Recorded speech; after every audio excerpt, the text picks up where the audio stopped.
They say death has many doors. But in this city, every door leads to one man. You've walked past his place, though you may not remember. A crooked street. Gas lamps flickering like they're afraid of the dark.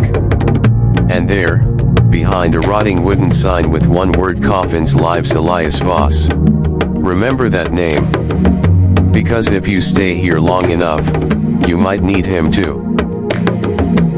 No one knows when Elias came here.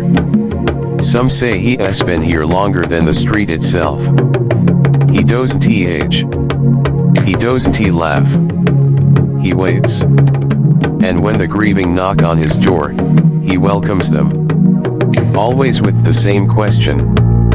That's how Clara found herself standing outside his shop.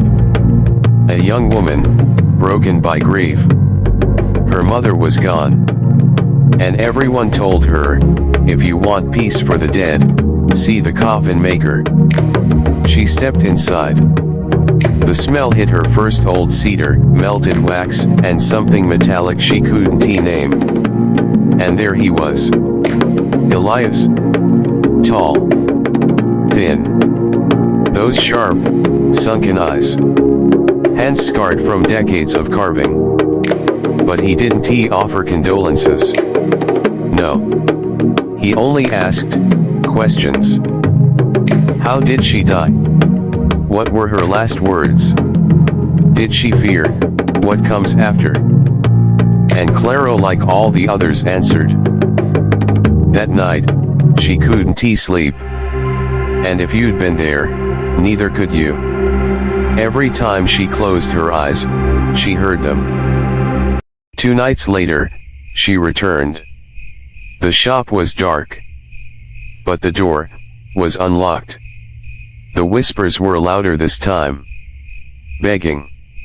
Crying. Some, laughing. She followed them to the back. Behind a curtain, she found stairs. The basement was massive. Far larger than the shop above. Coffins. Rows of them. Some sealed shut. Others, open.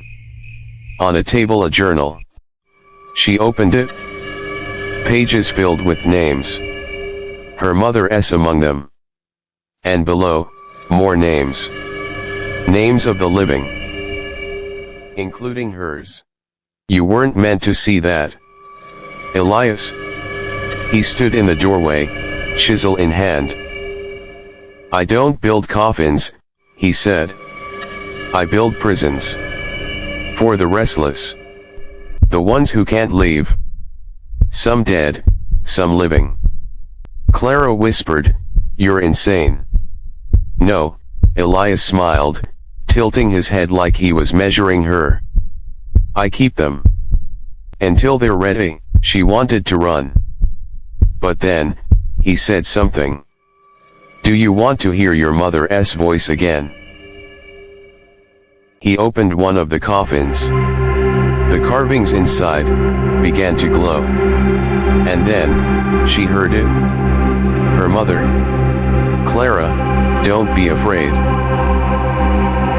And that's when Clara realized. The coffins weren't for the dead. They were for the ones too afraid of what comes next. The ones clinging to this world. Elias doesn't kill. He keeps. She ran. She didn't look back. She didn't stop. Not until she was home. She locked every door. Every window. But that night, she heard it. Knock. Knock.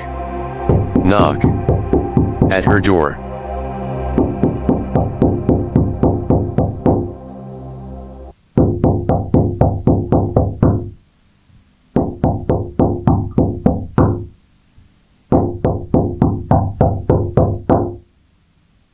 By morning, it was gone.